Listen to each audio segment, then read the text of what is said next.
May 2011 saw the fourth Scottish election to the devolved Parliament at Holyrood.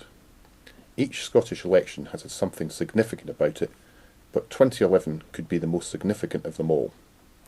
It provided the first majority government in Edinburgh, even though the electoral system was designed to make this extremely difficult, and the outcome of the election gave the Scottish National Party control of the government and Parliament and an effective green light to hold an independence referendum for Scotland sometime in the next 5 years.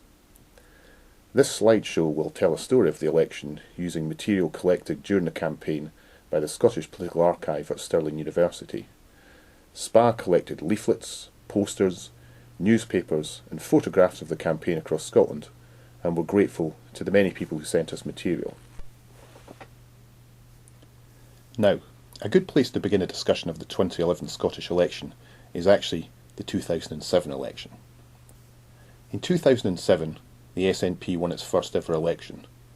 The result allowed the SNP to become the government in Edinburgh, albeit a minority government. But its government position was to have great benefits come 2011. And one way of understanding the 2011 election was to realise how many similarities it had with 2007, meaning that Scottish voters focused on policy competence, government performance, party image and leadership, rather than on ideology, what the boffins in the profession refer to as valence voting. All these themes were explored in the book Voting for a Scottish Government, which gave some insights into the type of campaign the SNP fought in 2007, but also in 2011, and which went a long way to explaining the SNP's success at the election itself. You can also think of it as the book that Labour didn't read, as it fought a campaign that focused on opposing the Conservative government at Westminster rather than what the party would do as the government of Scotland.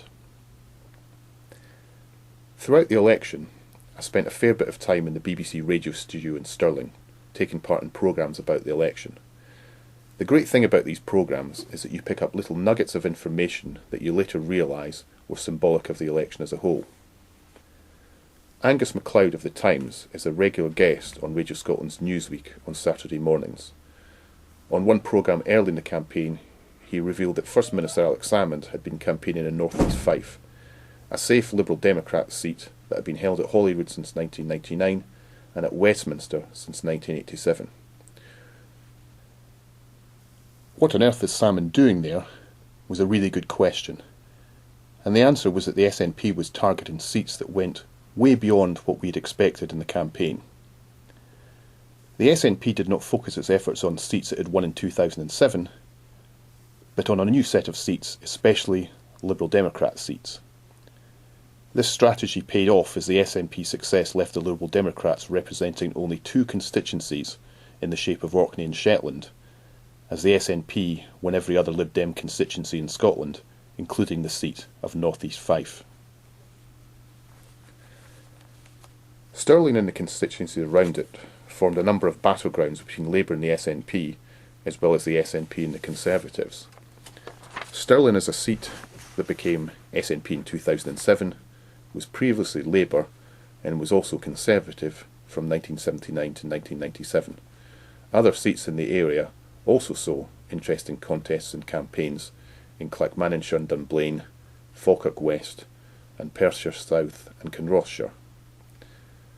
Local campaigns are excellent, as you can get some good material if you keep your eyes peeled. Also, some of the material you're trying to collect comes through the letterbox, which definitely makes an archive's life easy.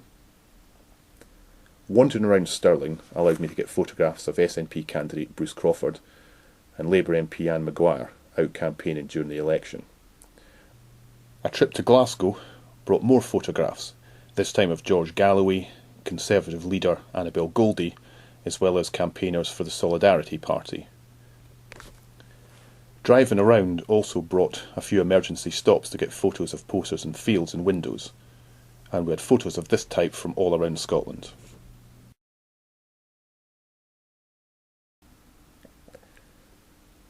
What happens on election day is probably a mystery to most voters. Sure enough, voters troop along to their local polling place to vote, but for the parties, election day is a hive of activity, if they are organised, that is. Some of the things the parties do on election day are relatively unimportant, meaning putting placards and sandwich boards at each polling place and trying to maintain a physical presence outside each polling place too. Remember those smiling faces with the rosettes, for example. However, more fundamentally, if the parties have a campaign infrastructure, they'll have canvassed voters enough to know who the voters are and therefore who they should get out on election day itself. The get out the vote machine is often influential on election day, as parties seek to mobilise as many of their supporters as possible to vote, which can be very important in marginal constituencies and tight races. This part of election day lasts till 10 at night when the polls close, as party activists try to deliver as many voters as possible. Election day was also an opportunity for SPA to take a road trip around the constituencies of Stirling and Clackmannanshire and Dunblane to take in the various polling places in the two seats and also look for signs of electoral life. We started at our own polling places in Bridge of Allan and Causeway Head in Stirling, worked our way up from Dunblane to Doon, Callander, Strathar, Cullen, and then back down through Thornhill to photograph most of the polling stations in Stirling. Election night itself is a curious thing. For the returning officers and counting staff, there's the race to get the ballot boxes sealed up and safely delivered to the count. Then there's the count itself. Some took place overnight, while others began the next day. Compared to 2007, there were no problems with counting, and the election results filtered out throughout the night and the day that followed, with a series of results announcements across Scotland, often covered live on TV and radio. For some of us, though, it was off to the BBC in Glasgow for Radio Scotland's election special, an all-night affair that lasted until about 2 o'clock on Friday afternoon. The BBC on election night is always entertaining.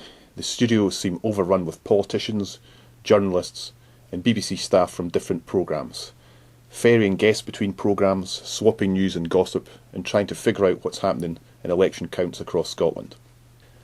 The first result to come in was Rutherglen, which Labour held reasonably comfortably in the circumstances.